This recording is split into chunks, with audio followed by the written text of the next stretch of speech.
victory and placed its faith in the attack. In Maginot's time, the spirit, no longer proud, asked only to avoid defeat and placed its faith in concrete.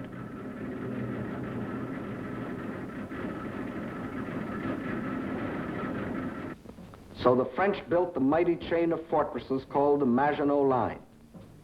These tremendous bastions were built deep into the French land. They were connected by underground passages and railways, guarding France's eastern borders facing Germany.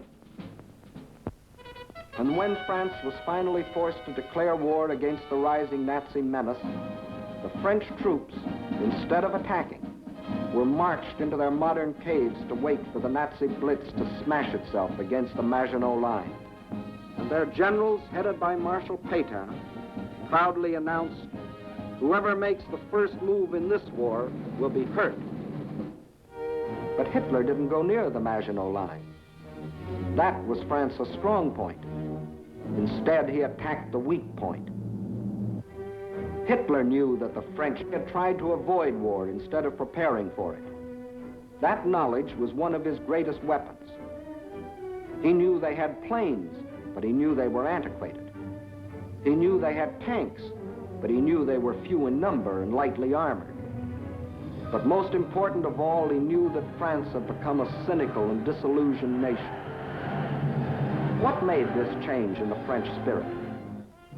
In the first place, between 1914 and 1918, the French suffered more than 6 million casualties in the heroic defense of their land against German invasion. The flower of an entire generation was lost, with its stimulus of new blood, new determination, new ideals. Secondly, the failure of the League of Nations, to which the French had pinned their hopes of peace, the corruption of many in high places, the greed of special interests, all had combined to shake the faith of the French people in their democratic ideals. And when a people loses its faith in its own ideals, it is ripe for the insidious words of the devil. France still looked like an imposing castle, but Hitler's political termites had so gnawed away the binding of national unity that the castle was ready to crumble.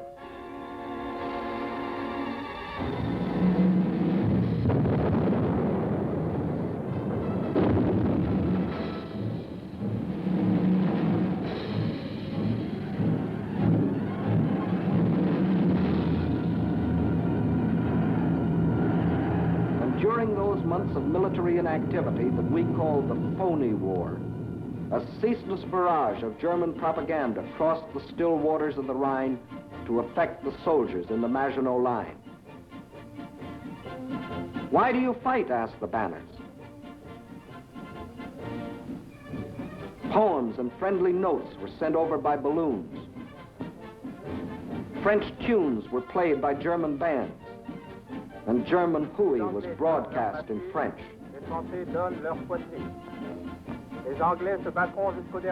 The British will fight to the last drop of French blood. You have been deceived. This is an imperialistic war for Britain. We Germans want nothing of France. What is happening to your wives back home, soldiers? The British are stationed in your villages. Yes, France was ready to be plucked. The whole force of the Nazi might was turned toward the west. How would they strike this time? Through Alsace-Lorraine as in 1870? Through the Low Countries as in 1914? What was the 1940 model conquest? The French considered the Maginot Line utterly impregnable, and therefore believed the Germans would again try a swing through the Low Countries as in 1914. But even after Hitler's rape of Scandinavia, Holland and Belgium, hoping against hope, still clung to their neutrality. So the French massed 78 divisions here along the border of Belgium. 17 were in the Maginot Line. 10 divisions here in case Mussolini got bold. 3.5 as a safeguard against Spain. The British had 10 divisions here. The Allied strategy in the event of an attack against the Low Countries was to swing their armies like a gate into Belgium the hinge being the north end of the Maginot Line. This all-important hinge was protected by the forest of the Ardennes, a hilly and thickly wooded area, honeycombed with streams, its roads narrow trails, its bridges too weak for military vehicles. French strategists estimated the forest of the Ardennes impassable for armored forces. As you will see, this was one of the costliest estimates in all military history. That was the situation on May 9, 1940.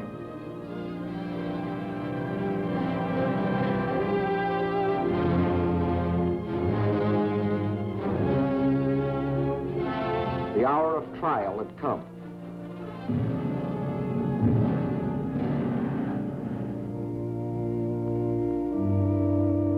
The people of the democracies prayed for strength to meet the coming hurricane of terror.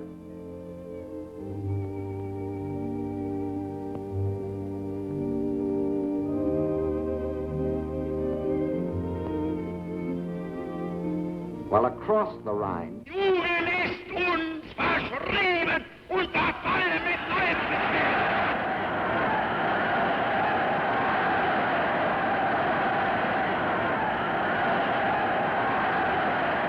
a delirious madness possessed the German nation. Nun als Dauererscheinung für uns, unsere Oberste, wird die Einführung der allgemeinen immer wieder herniedersteigen und dass man die Wahrheit über Deutschland berichtet. 50.000 Mann auf den Baustellen, der ganz Deutschland erfasste. Überall herrscht seit einem Jahr Regen und für den deutschen die Reinheit seiner Rasse. Hitler aber ist Deutschland wie Deutschland, deshalb innerlich nicht zu uns gehört.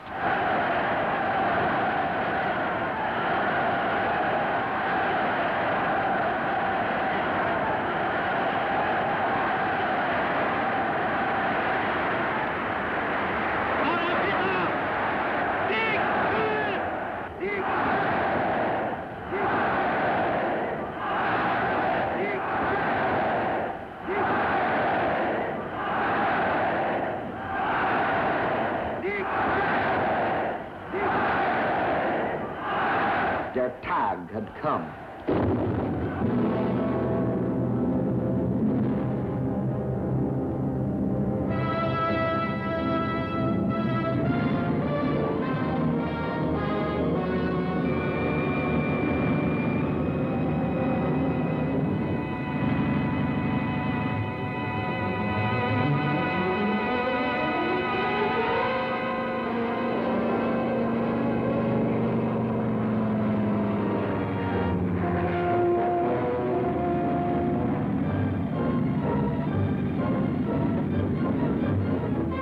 Without even bothering to declare war, the German armies launched a coordinated attack across the neutral borders of Luxembourg, Belgium, and Holland, from the Maginot Line north to the sea. The action along the entire front was simultaneous, so for purposes of clarity, let's take up one country at a time. First, let's see what happened in Holland.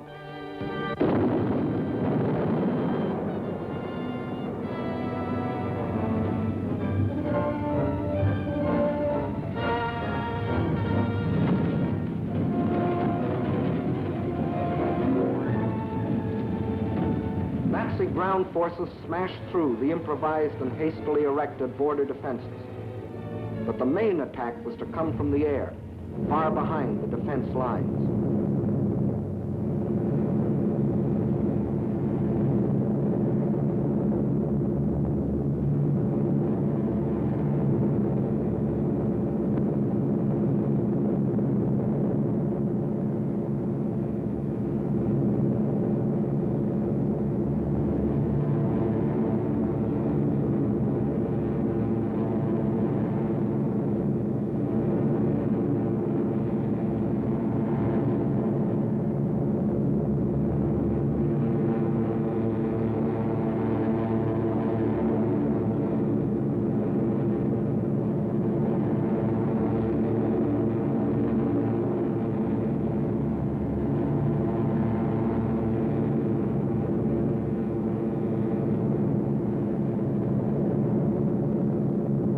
Over 10,000 troops were landed in this manner. before the stunned citizens of Rotterdam even knew they were at war. These troops, aided by well-trained fifth columnists, quickly captured the airport and outlying sections of the city.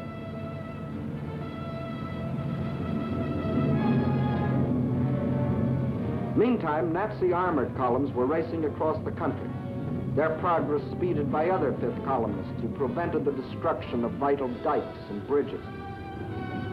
These forces effected a meeting with the parachutists landed in Rotterdam. The Dutch were doomed to defeat.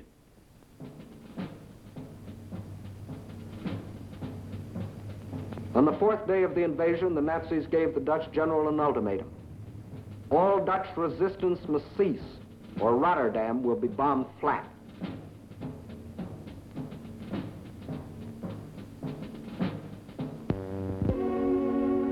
The Dutch general had little choice. To save the lives of innocent civilians, he accepted the German terms. But after the unconditional surrender, the Nazis bombed the city anyway.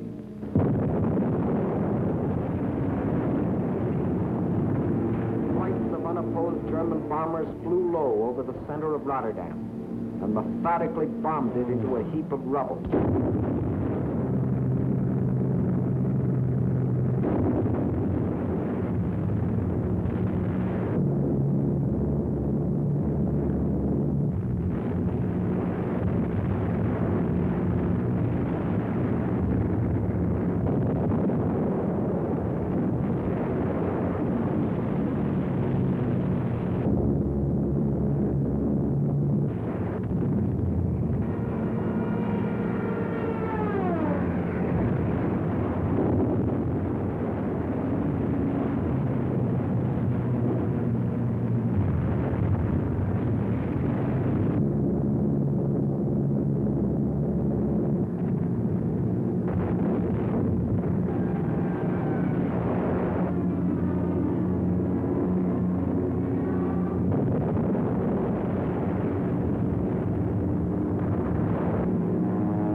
One of the most ruthless exhibitions of savagery the world has ever seen. Over 30,000 men, women, and children were killed in the space of 90 minutes. Though only 6 months before Hitler had said, the new Reich has endeavored to continue the traditional friendship with Holland. The Dutch will not forget. Meantime, in Belgium, the whole force of Nazi blitzkrieg had stormed across its neutral borders.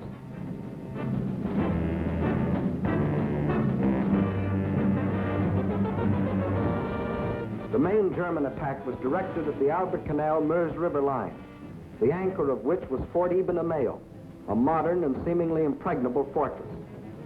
The Germans had secretly built a replica of the mighty fortress in Czechoslovakia and had rehearsed the attack until they knew every detail of the fort's construction and its every weakness. When the real attack came, it was foolproof. Parachute troops, dive bombers, flamethrowers, specially trained engineer battalions, all working together as a well-trained team.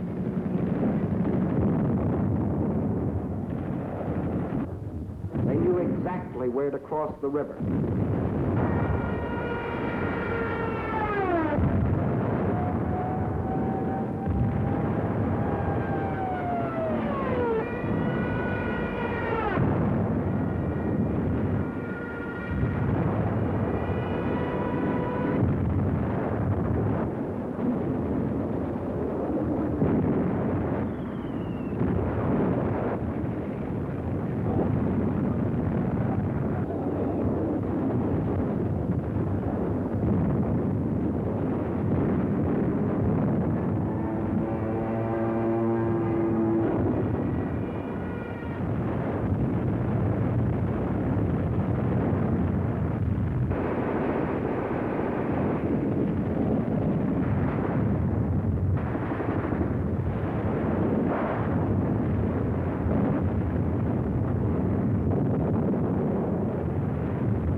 notice that this assault engineer knows exactly where to put his high explosive charge in order to destroy the blockhouse.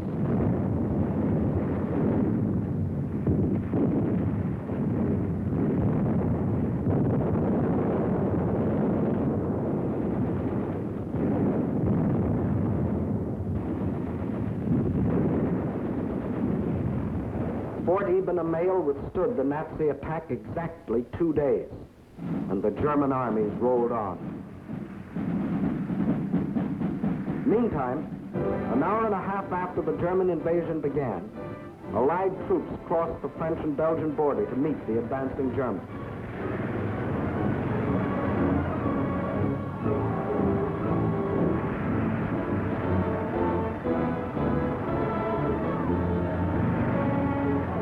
As they raced across